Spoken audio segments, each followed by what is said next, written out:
모세는 지금 왕자의 옷에서 아주 평범한 옷을 입고 있습니다. 근데 그 평범한 옷을 입고 있는 그가 이제 다시 새 옷을 갈아입는 은혜의 역사를 보게 됩니다. 사람의 가치는 그의 용모나 가지고 있는 재산과 지식에 달려있지는 않습니다. 다만 그가 어떤 일에 쓰임받는가에 달려있다고 봅니다. 그래서 사람의 가치는 내가 가지고 있는 것으로 다 결정되지 않는다는 거예요. 무엇을 위해 사느냐, 누구를 위해 일하느냐, 어떤 일에 쓰임받고 있는가에 따라서 그 사람의 가치가 평가되기도 합니다. 그렇다면 여러분 자신은 스스로 볼 때 어떤 사람이라고 생각합니까? 아니면 다른 이들에게 필요한 존재라고 지금 생각하고 있는가? 아니면 나는 누구에게도 필요치 않은 쓸모없는 그런 생각을 하고 있는가? 만약 그런 생각이 든다면 내가 왜 쓸모없는 인생이 되었을까? 꼭 필요한 사람이 되어야 되는데 왜 나는 지금 그렇게 쓸모없는 사람이 되었을까? 다시 한번 숙고하고 생각해 볼 필요가 있다는 것입니다. 여러분, 사람은 보람을 먹고 산다고 합니다. 여러분도 많이 이해하실 겁니다. 흔히 잘 먹고 잘 입어 잘 지내고 있으면 행복한 줄 착각하기도 합니다. 아, 내가 잘 먹으니까, 내가 잘 입고 있으니까, 뭐 잘 놀러 다니니까, 남보다 부럽지 않게 생활하고 있으니까, 그러니까 난 행복한 사람이야. 이렇게 착각 속에 있을 수 있다는 거예요. 그런데 인간의 본질적인 문제로 돌아가 보면 행복이 여러분 잘 먹고 잘 입고 잘 놀러 다니고 그럼 행복할까요? 그러면 부유한 모든 사람들은 다 행복해야 돼요. 그렇지 않다는 거죠. 여러분, 나의 행복이 나에 있지 않습니다. 나만 행복하면 다 되는 걸까요? 아니라는 겁니다. 다른 사람이 나를 필요로 할 때, 내 가치를 인정해 줄 때 진짜 행복을 느끼게 되는 것이 인간입니다. 여러분, 이 세상에 80억이 넘는 많은 인구가 살고 있습니다. 이런 내가 누군가에게 꼭 필요한 존재일 수 있다는 거죠. 그렇기 때문에 여러분 삶에 뭐가 안 됐다고 실망할 이유가 전혀 없다는 겁니다. 그런데 내가 아무런 쓸모가 없다고, 아무런 존재가 아니야 나는, 내 스스로 생각하는 그 순간에 내가 고개를 떨구게 되고 다른 앞에 서지도 못하고 대인 기피증이 생기고 그렇게 되는 거죠. 근데 하나님께서 오늘 여러분을 이 시간에 불렀다면 여러분 꼭 누군가에게 쓰임받는 존재가 되기 때문에 부르신 거예요. 그 부르신 분이 바로 누구냐? 나는 너가 쓸모가 있어. 난 너가 반드시 필요해. 그분이 바로, 여러분을 부르신 그분이 바로 하나님이라는 겁니다. 하나님께서 보실 때에는 나와 여러분 없어서는 안 될 존재라는 거예요. 지금 이 순간 나라는 존재가 당신께 반드시 필요하기 때문에 이 땅에 여기에 두신 겁니다. 내 마음대로 우연일치로 내가 여기에 이 땅에 있는 것이 아닙니다. 내가 하나님을 위하여 필요한 존재이고 여기에 이만큼 쓰임받고 있다는 것을 알게 되면 그 순간부터 삶의 의지를 굳건하게 가질 수 있다는 거예요. 아, 하나님은 나를 사랑하시는구나. 제가 처음 예수 믿었을 때에 어떤 한 사진을 보고, 아니 다른 사람들은 이게 예수님의 얼굴이라고 하는데 왜 나는 안 보이지? 그리고 교회를 나갔어요. 근데 교회를 나갔는데도 여전히 그 사진이 예수님처럼 보이지 않는 거예요. 그래서 하나님께 기도했습니다. 방문에 붙여놓고, 하나님, 내가 돌아볼 때 내가 당신을 한번 기도하고 문에 붙여놓고 내가 돌아봤을 때에 이 얼굴, 당신의 얼굴이 보이지 않으면 저는 당신을 안 믿겠습니다. 그렇게 기도하고 돌아보는 순간에 진짜 거짓말처럼 예수님의 얼굴이 딱 사진처럼 드러나고 보입니다. 그리고 그 사진을 들고 거실로 나갔습니다. 그리고 작은 어머니한테 얘기했어요. 나 이 사진에서 예수님 봤다고 하는 순간에 작은 어머니 입에서 나온 한마디가 뭔지 아십니까? 하나님이 헝아를 너무 사랑하셔. 이 한마디예요. 하나님의 형아를 너무 사랑한다는 거예요. 전요 거기서 정말 그래요 이 말은 못했지만 제 속으로요 하나님이 나를 사랑한다는 그 소리 듣고 저는 방으로 들어가서 혼자서 웃었어요. 너무 기뻐서요. 하나님이 나를 사랑한다고? 하나님이 나를 사랑한다고? 너무 기뻤다는 거예요. 여러분, 우리가 알고 있듯이 모세는 위대한 지도자입니다.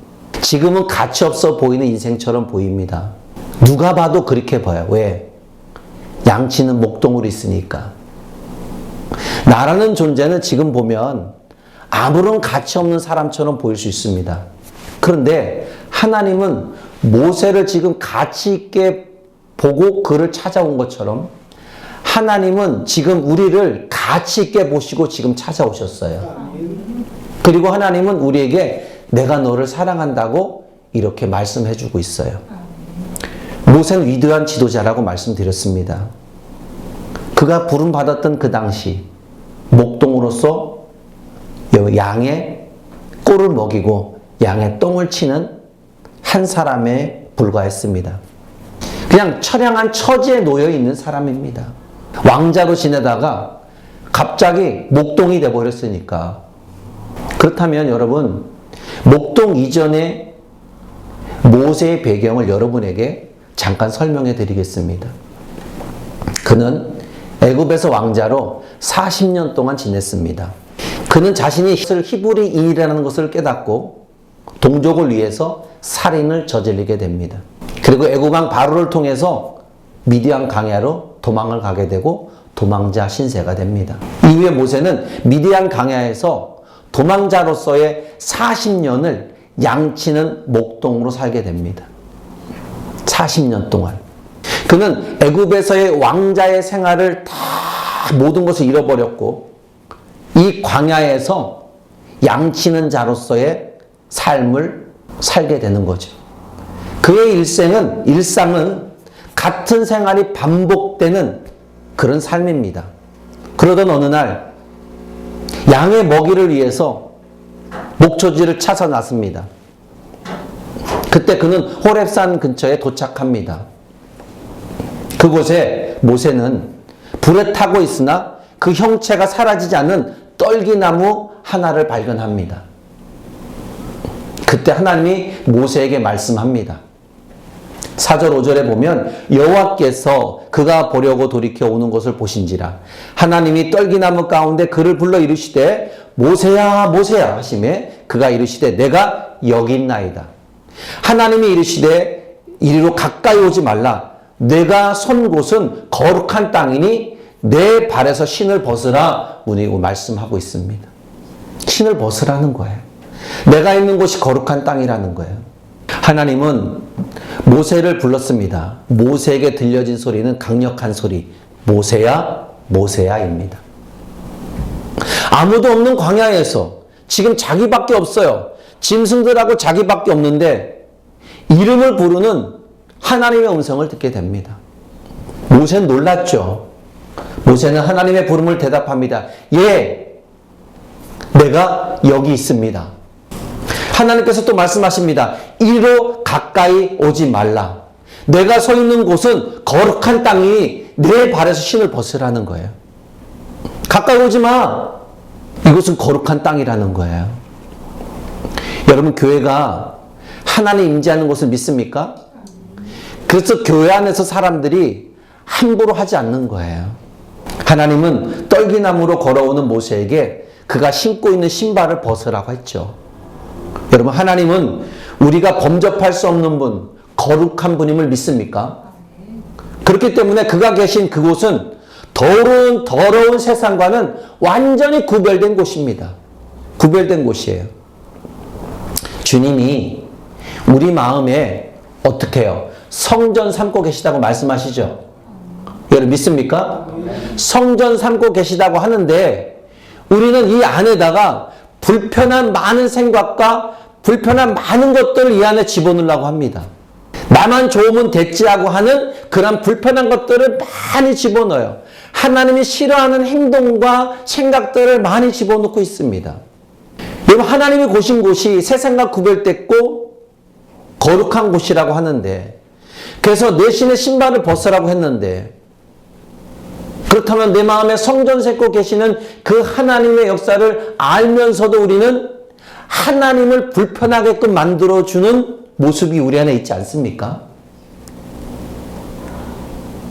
우린 이걸 회개해야 될 줄 믿습니다. 여러분, 비록 지금 우리 현장은 광야 떨기나무가 아닐지라도 하나님이 임재하시면 그것은 거룩한 공간이 되는 겁니다. 하나님께서는 자신에게 가까이 나오려는 모든 성도에게 무엇을 요구하냐면 거룩하기를 요구합니다. 내가 거룩하니 너희도 거룩하라. 거룩함을 요구하는 거예요. 그 얘기는 뭐냐면 깨끗해지기를 원하고 있다는 거예요. 나만 섬기는 깨끗해지기를 원하고, 그래서 그 깨끗함을 가지고 세상 나가서 그 깨끗함을 전해서 그 세상을 정화시키는 예수 그리스도의 피의 정화를 너희들에게 요구하는 거예요. 여러분, 우리가 예배당에 오면 먼저 회개하고 은혜를 구하고 영혼을 거룩하게 만들잖아요. 왜 그렇습니까? 하나님이 계신 이곳이 뭐예요? 거룩한 공간이기 때문에. 내 마음에 성전 삼고 계시다는 그분이 이 안에 거룩함을 만들기 위해서 먼저 이 교회 예배당에 오면 하나님 앞에 회개하고 은혜를 구하는 것입니다. 그렇다면 여기서 어떻게 우리의 영혼을 거룩하게 가꿀 수 있을까? 거룩하게 만들 수 있을까? 아름답게 만들 수 있을까입니다. 모세처럼 신을 벗어야 될까요? 아닙니다. 하나님은 우리의 행위적인 모습을 보는 분이 아닙니다. 우리의 영혼을 오직 예수님의 흘리신 보혈의 피로 죄가 씻음 받기 때문에 거룩해짐이 되는 것입니다. 그래서 하나님은 말씀을 매일 묵상함으로 우리의 마음을 경건함으로 깨우기를 원하고 있어요.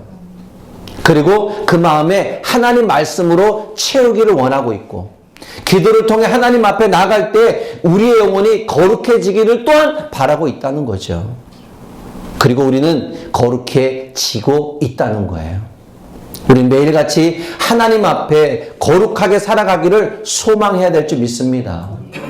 우리의 몸과 영혼을 예수 십자가의 공로를 통해 거룩하게 만들어 가기를 매일같이 우리는 기도해야 된다는 거예요. 여러분, 하나님이 모세 앞에 나타나셨다는 사실은 하나님께서 모세를 당신의 계획 때문에 찾아왔음을 의미하는 거예요. 모세가 하나님을 찾아간 것이 아닙니다. 하나님께서 모세에게 직접 찾아오셨어요. 그리고 그에게 하나님이 자신이 누구인지를 직접 말씀하고 있다는 거예요. 6절을 보면 또 이르시되 나는 내 조상의 하나님이니 아브라함의 하나님, 이삭의 하나님, 야곱의 하나님이라. 모세가 하나님 보였기를 두려워하여 얼굴을 가렸다. 하나님은 모세에게 자신이 그의 조상들의 하나님이었다는 것을 말씀해주고 있습니다. 나는 내 조상의 하나님이야.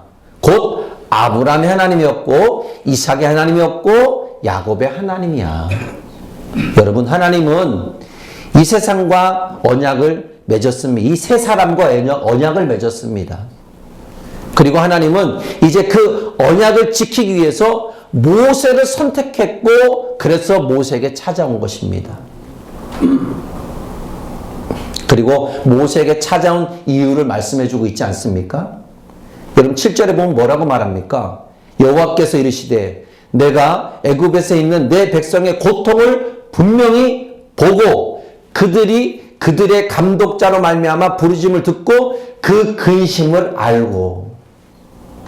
하나님이 지금 당신의 백성들이 얼마나 힘들어하고 고통을 당하고 있는지, 그리고 그 고통 때문에 하나님과 자기한테 부르짖고 있는지, 그들의 근심이 무엇인지를 알고 있다는 거예요.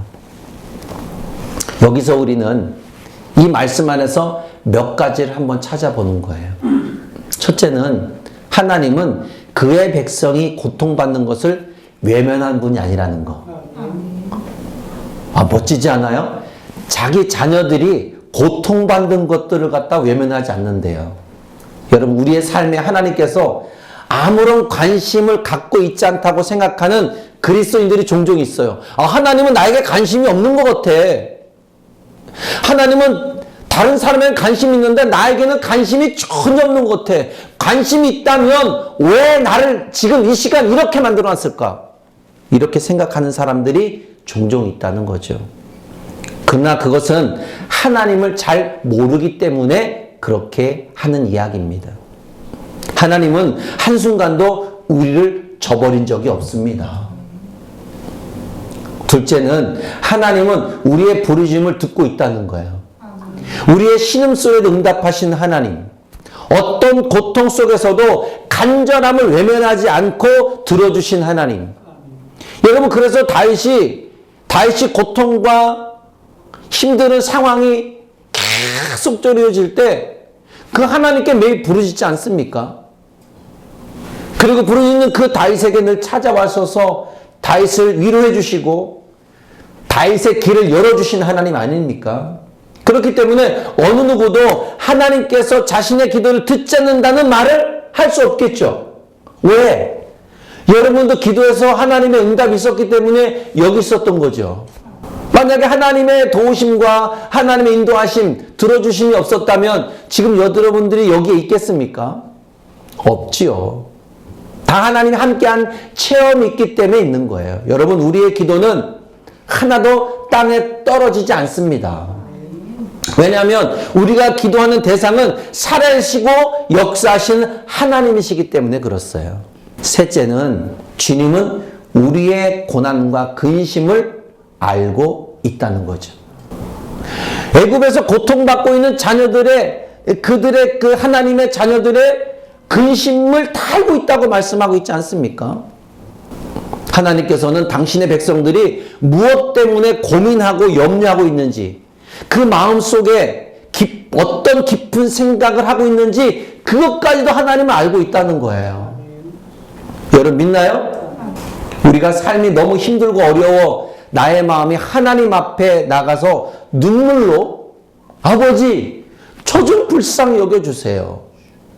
이 한마디에 하나님은 외면하지 아니하시고 우리의 마음의 근심과 염려되는 모든 것들을 해결해 주신다는 거예요. 그래서 찬송가에도 아무것도 염려하지 마라 있지 않습니까? 심지어 죽음까지도 염려하지 말라고 말씀하고 있지 않습니까? 여러분, 하나님께서는 우리가 무엇이 필요한지를 알고 있다는 사실입니다. 우리가 기도하고 하나님 앞에 나가면 우리에게 가장 필요한 은혜를 부어주십니다. 하나님 모세에게 말씀하셨습니다. 나는 애굽에 있는 나의 백성, 내 백성이 얼마나 고통받고 있고 얼마나 그 고통 때문에 근심하고 있는지를 내가 똑똑히 알고 있다는 거예요. 보았다는 거예요. 얼마나 억압받고 괴로워하고 부르짖는지 다 들었다는 거예요. 이 말씀의 의미가 뭡니까? 하나님 이스라엘의 그들의 고난이 분명히 알고 있다는 사실 아니겠습니까? 알고 있어. 알고 있어. 여러분, 주님은 우리의 고통을 보고 있고 우리의 부르짖음을 듣고 있고 우리의 근심과 염려를 다 알고 있다는 사실. 그래서 8절을 보면 이렇게 말씀합니다.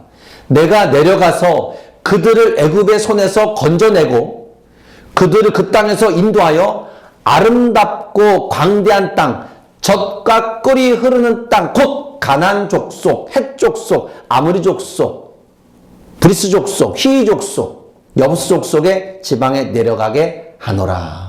데려간다는 거예요. 이렇게 좋은 땅으로 인도하겠다고 이미 하나님께서는 약속된 땅을 준비해 놓으시고 모세를 통해 이끌으시려고 하는 거예요. 이 얘기는 뭐예요? 하나님은 이 시간에도 우리에게 필요한 것들을 이미 갖고 계시고 주시려고 갖고 있다는 거 아니겠습니까? 그러니까 필요한 은혜를 부어주신다는 거예요. 당신의 백성들의 고통과 아픔을 보고 계시고 듣고 계셨기 때문에 친히 그들을 구원하기 위해서 하나님은 오셨다는 증거 아니겠습니까? 여러분, 하나님은 우리의 삶 속에서 지금도 이와 같은 역사를 하고 있음을 믿습니까? 더 놀라운 사실은 하나님은 80세의 고령인 모세를 통해서 이 문제를 해결하려고 해요. 아니, 나이 먹은 80세가 된 모세를 통해 이끌어요. 아니, 젊은 사람 있지 않습니까? 그렇지 않아요? 이스라엘 백성, 그 자기가 택한 백성 안에 젊은 사람, 혈기왕성한 사람 얼마든지 있어요. 그런데 꼭 80세의 노인을 불러야 되겠습니까? 그런데 하나님은 80세 노인이 된 그 모세를 통해서만 일하겠다는 거예요.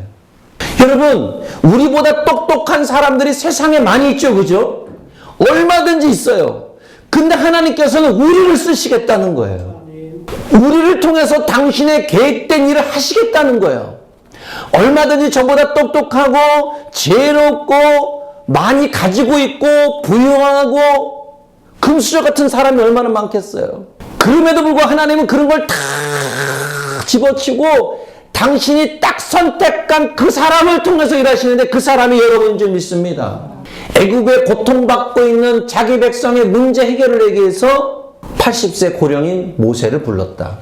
하나님은 언제나 사람을 통해 역사하십니다. 사람을 통해서 당신의 뜻을 나타내신다는 거예요.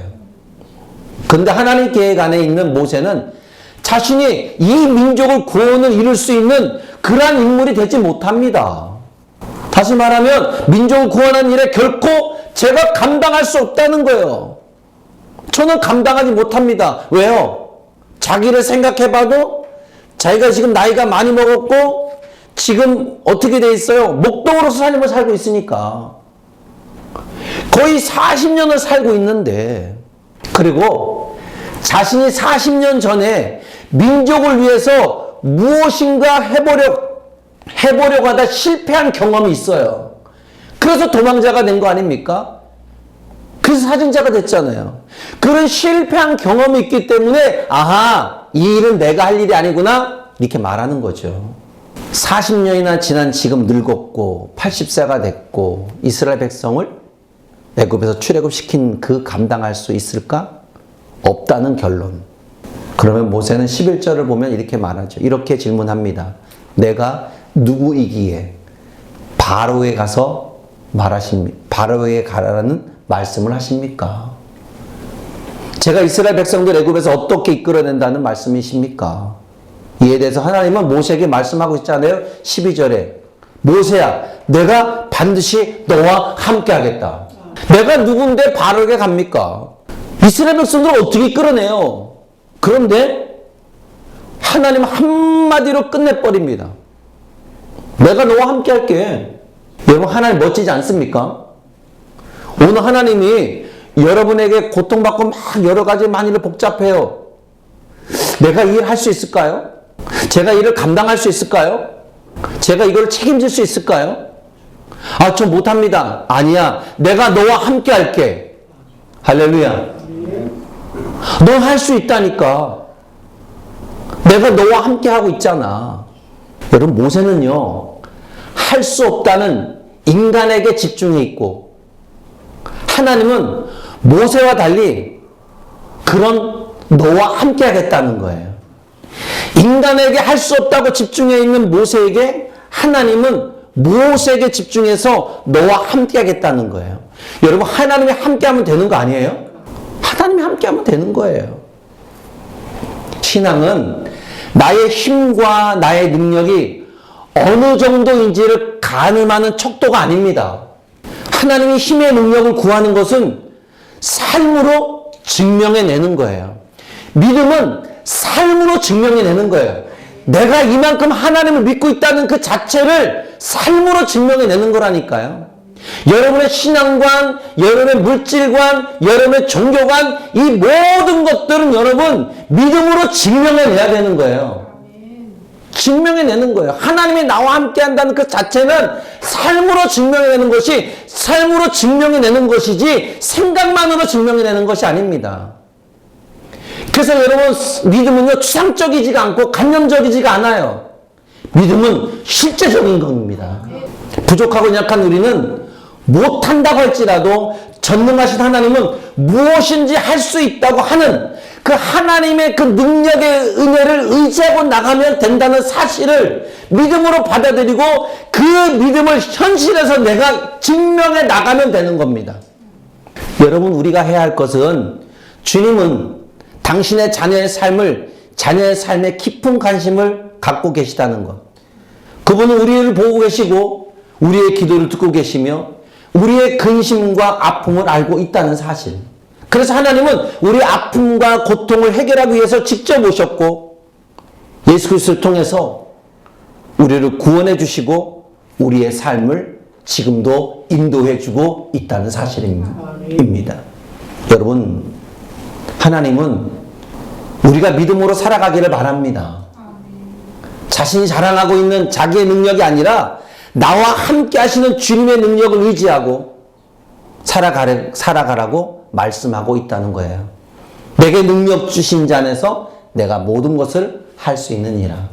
여러분, 하나님은 80세가 된 모세를 부르셨어요. 우리는 말씀을 들으면서 사람의 생각과 하나님의 생각이 확실히 다르다는 것을 확인할 수 있습니다. 하나님의 때와 방법은 사람의 지혜를 초월하고 하나님의 타이밍은 완벽했고 하나님의 방법은 지극히 선한 역사를 만들어낸다는 사실.